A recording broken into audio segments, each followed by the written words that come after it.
आज हम एक ऐसे शेयर के बारे में बात करेंगे जो यहां से आगे कई गुना ज्यादा मल्टीप्लाई हो सकता है, यानी कंपनी मल्टी बैगर साबित हो सकती है। ये मैं नहीं कह रहा, कंपनी का खुद अपने आप में कोर बिजनेस कंपनी का बता रहा है। कंपनी के अपने कोर बिजनेस पर अच्छी खासी पकड़ है। कंपनी के पास ऑलरेडी इतने ऑर्डर्स पेंडिंग है कि आने वाले 2, 2.5, 3 साल तक भी कंपनी इसके ऑर्डर मुश्किल से पूरे कर पाएगी। कंपनी ऐसे कुछ प्रोडक्ट मार्केट में लाने वाली है जो लाने के बाद कंपनी के पूरे सेक्टर में कंपनी खुद ही रिवॉल्यूशन ला देगी। कंपनी के फ्यूचर प्लान्स इतने अच्छे हैं कि कंपनी के मल्टी बैगर होने में ये बहुत अच्छे तरीके से काम करेंगे। मैंने अपने पर्सनली बाइंग कैपेसिटी के हिसाब से इस कंपनी में अच्छा खासा अमाउंट उठा रखा है। ये कौन सी कंपनी है जानने से पहले मैं आपको ये बताना चाहूंगा कि शरिया स्विंग्स भी और मे अल्फाइज से भी रजिस्टर नहीं है। किसी भी तरीके के हम इस वीडियो में शेयर की बाइंग या सेलिंग की सलाह नहीं देते। ये वीडियो प्योरली एजुकेशन पर्पज से बनाया जा रहा है, जिसको आप आपके रिसर्च के अंदर मदद में ले सकते हैं और आपकी रिसर्च अच्छी तरीके से आप कर सकते हो। कोई भी शेयर को बाइंग या सेलिंग करने से पहले आप आपके सेबी रजिस्टर एडवाइजर से जरूर पूछिएगा।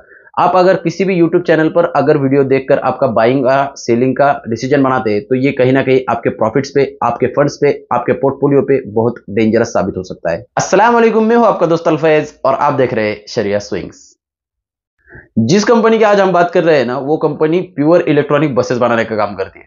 आने वाले दिनों में वो प्योर इलेक्ट्रॉनिक ट्रक्स और प्योर इलेक्ट्रॉनिक टिपर्स भी बनाने वाली है, जो कि डायरेक्टली इस सेक्टर में रिवॉल्यूशन ला सकता है। कंपनी के पास ऑलरेडी इतने ऑर्डर्स पड़े हुए हैं कि कंपनी आने वाले 2 से 3 साल तक भी वो ऑर्डर मुश्किल से पूरे कर पाएगी। अब तक क्या आप समझ चुके होंगे मैं किस सेक्टर की बात कर रहा हूं। मैं बात कर रहा हूं ऑटोमोबाइल सेक्टर की। ऑटोमोबाइल सेक्टर के ऊपर हमने ऑलरेडी एक डीप रिसर्च किया हुआ है। आपने अगर अब तक उस वीडियो को नहीं देखा होगा तो आप जाकर उस वीडियो को देख सकते हो। उस वीडियो के अंदर हमने इस तरीके से रिसर्च किया है कि इंडिया में ऑटोमोबाइल सेक्टर किस तरीके से ग्रो करेगा, कौन सी हलाल कंपनियां है जो ऑटोमोबाइल सेक्टर में इंडिया में काम कर रही है, वो कंपनियां किस तरीके से काम कर रही है और किस तरीके से वो कंपनीज ग्रो हो सकती है। इसके ऊपर हमने ऑलरेडी एक डीप रिसर्च कर ऑटोमोबाइल सेक्टर के ऊपर वीडियो बना रखा है। वो वीडियो अगर देखोगे तो आपको ये वीडियो समझने में आपको मदद मिलेगी। हम बात कर रहे हैं ओलेक्ट्रा ग्रीनटेक कंपनी। किसी भी कंपनी में इन्वेस्टमेंट करने से पहले हम लोगों के लिए यह जानना बहुत जरूरी हो जाता है कि कंपनी शरिया कंप्लायंट लिस्ट में शामिल होती है या नहीं। जो कंपनी शरिया कंप्लायंट लिस्ट में शामिल होती है वो कंपनी में इन्वेस्टमेंट करना हम मुमिनों के लिए हलाल हो जाता है। अब कौन कौन सी कंपनी शरिया कंप्लायंट लिस्ट में शामिल होती है ये देखने के लिए 5 दायरों से कंपनी को गुजरना पड़ता है। अब वो कौन से 5 दायरे और किस तरीके से शरिया कंप्लायंट लिस्ट में शेयर शामिल होते हैं, इसके ऊपर मैंने एक सेपरेटली वीडियो बना रखा है। आप जाकर उस वीडियो को देखेंगे तो आप समझ जाओगे कि किस तरीके से शरिया कंप्लायंट लिस्ट में शामिल होने वाले शेयर्स को चुना जाता है। अगर ओलेक्ट्रा ग्रीनटेक की अगर मैं बात करूं तो ओलेक्ट्रा ग्रीनटेक के अगर बिजनेस को हम देखेंगे तो बिजनेस ओलेक्ट्रा ग्रीनटेक का पूरे तरीके से हलाल है। दूसरे पॉइंट में अगर हम बात करेंगे तो ओलेक्ट्रा ग्रीनटेक का इम्परमिसिबल इनकम जो है वो 0.75% का है। थर्ड नंबर पर अगर बात की जाए interest bearing debt to total asset ratio की, तो कंपनी के ऊपर 8.24% के करीब डेट है। और वहीं पे liquid assets to total asset ratio की अगर बात की जाए तो 42% से भी ज्यादा का करीब liquid assets to total assets का रेशियो कंपनी का बैठ रहा है। वहीं पे अगर liquid assets to market capitalization अगर देखा जाए तो मार्केट में कंपनी का मार्केट कैपिटलाइजेशन ज्यादा है। अब इन सारे पॉइंट्स को अगर देखा जाए तो सारे पॉइंट्स में कंपनी यहाँ पर हमें पास हो जा रही है, यानी कंपनी में इन्वेस्टमेंट करना हमारे लिए प्योरली हलाल है। कंपनी में इन्वेस्टमेंट हम कर सकते हैं। अब ये जानने की कोशिश करते हैं ओलेक्ट्रा ग्रीनटेक मल्टीबैगर कैसे साबित हो सकता है। ओलेक्ट्रा ग्रीनटेक ने कुछ ही महीनों पहले रिलायंस के साथ में पार्टनरशिप किया हाइड्रोजन बसेस बनाने के लिए, जो कि अल्टरनेटिव होगा कार्बन फ्री पब्लिक ट्रांसपोर्टेशन के लिए। साथ ही साथ में ये भारत सरकार के प्लान को भी मदद करेगा कार्बन फ्री हाइड्रोजन एम्बिशियस के लिए। फिलहाल कंपनी की 1250 से लेकर 1500 तक की मैन्युफैक्चरिंग कैपेसिटी है। इसी कैपेसिटी को कंपनी बढ़ाना चाहती है 2500 से लेकर 3000 तक, जो बढ़कर हो जाएगी 4000 से 5000 तक की ईयरली बस मैन्युफैक्चरिंग कैपेसिटी। कंपनी के चेयरमैन का कहना है 9000 बसेस का ऑलरेडी ऑर्डर बुक में ऑर्डर आकर गिर चुका है। तो मैनेजमेंट का यह कहना है कि इतना ऑर्डर पूरा करना 1250 से लेकर 1500 तक की मैन्युफैक्चरिंग कैपेसिटी के साथ में इतना ऑर्डर पूरा करना मुश्किल हो सकता है। इसीलिए कंपनी को एक्सपेंशन की तरफ ज्यादातर ध्यान देना होगा। फिलहाल कंपनी इस ऑर्डर को पूरा करने के लिए 2 फेज में काम कर रही है। इस साल के खत्म होते होते कंपनी 1200 बसेस की डिलीवरी दे देगी और आने वाले 2 से 2.5 साल में कंपनी बचे हुए बसेस की भी डिलीवरी पूरी कर देंगी। इसके ऊपर कंपनी काम भी कर रही है। कुछ महीने पहले ओलेक्ट्रा ग्रीनटेक ने एक बहुत बड़ी हेडलाइन क्रिएट की जब इन्हें महाराष्ट्र गवर्नमेंट की तरफ से 5150 बस का ऑर्डर मिला हुआ था।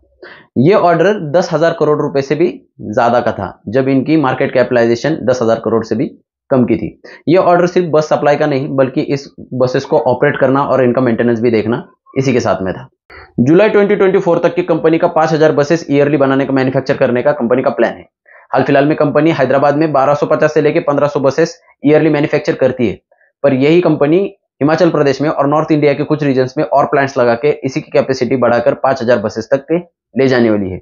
इसके लिए कुल खर्चा आने वाला है 800 करोड़ रुपए का, और इन 800 करोड़ में से 400 करोड़ खुद प्रमोटर अरेंज करेंगे और 400 करोड़ रुपए बैंकों से उधार लिए जाएंगे। कंपनी का 52 वीक हाई 2222 का है और कंपनी का 52 वीक लो 612 रुपए का है। फिलहाल मैं ये जब वीडियो बना रहा हूं, जब इस कंपनी के शेयर की कीमत 1772 रुपए की है। आप जब इस वीडियो को देखेंगे तो प्राइस नीचे ऊपर हो सकता है। कंपनी ने यह भी कहा है कि इस साल जितने भी बड़े एक्सपेंशन के प्लान है उससे भी कई गुना ज्यादा बड़े फाइनेंशियल ईयर 2026 में प्लान किए जाएंगे एक्सपेंशन के। जब वो प्लान किए जाएंगे उसके बाद में कंपनी की मैन्युफैक्चरिंग कैपेसिटी 10,000 बस ईयरली मैन्युफैक्चरिंग कैपेसिटी हो जाएगी। इतने बड़े सेक्टर में इतना बड़ा इन्वेस्टमेंट करने वाली अगर कोई स्मॉल कैप कंपनी होगी तो डेफिनेटली कंपनी ग्रो करेगी। कहीं ना कहीं अगर हम इस कंपनी के फाइनेंशियल देखेंगे तो हमें इन्वेस्टमेंट करने के लिए कहीं ना कहीं दिक्कत पैदा हो जाएगी। इसीलिए हम कंपनी के फाइनेंशियल्स और कंपनी के ऑपरेशंस का दोनों का मिक्स लेकर चलेंगे, क्यों तो कंपनी स्मॉल कैप है। ये मेरा पर्सनल डिसीजन है, आप आपका डिसीजन खुद होके बना सकते। फिलहाल तो मैं इस कंपनी के अंदर एक्स्ट्रा इन्वेस्टमेंट करने की कोई भी मेरी तैयारी नहीं है, पर अगर यही शेयर मुझे और डिस्काउंटेड प्राइस पे मिलता है तो मैं इंशाल्लाह इसके अंदर और इन्वेस्टमेंट बढ़ाने की मेरी कोशिश जरूर रहेगी। क्यों तो कंपनी के अंदर मुझे पर्सनली एक्स्ट्रा पोटेंशियल दिख रहा है ग्रोथ के लिए। कंपनी स्मॉल कैप है तो कंपनी के अंदर, स्मॉल कैप जब कंपनी होती है तो कंपनी के अंदर बहुत पोटेंशियल होता है एक्स्ट्रा ग्रो करने के लिए। 2 गुना, 4 गुना, 10 गुना कंपनी बहुत आराम से हो जाते हैं स्मॉल कैप वाले। उसके लिए मैं कम से कम 5 साल तक का तभी व्यू लेकर चल रहा हूँ। कंपनी, अगर मैं 5 साल तक की इस कंपनी के अंदर इन्वेस्टेड रहूंगा तो कंपनी को जो कंपनी के प्लान है वो एग्जीक्यूट करने के लिए काफी सारा वक्त मिल जाएगा। इस काफी सारे वक्त के अंदर कंपनी का 2 गुना, 10 गुना, 15 गुना, 20 गुना होना आम बात हो जाएगी। इसके लिए मैं तो बड़ा लंबा व्यू लेकर चल रहा हूँ इस कंपनी के अंदर। आप आपका डिसीजन खुद बनाइएगा, तभी इन्वेस्टमेंट कीजिएगा। इस वीडियो के अंदर हमने किसी भी तरीके की आपको इन्वेस्टमेंट की एडवाइस नहीं दी हुई है। आप आपका खुद का पर्सनल डिसीजन बनाइए और तभी आप आपके इस कंपनी में इन्वेस्टमेंट का इरादा रखिए। Make sure to subscribe. अस्सलाम वालेकुम।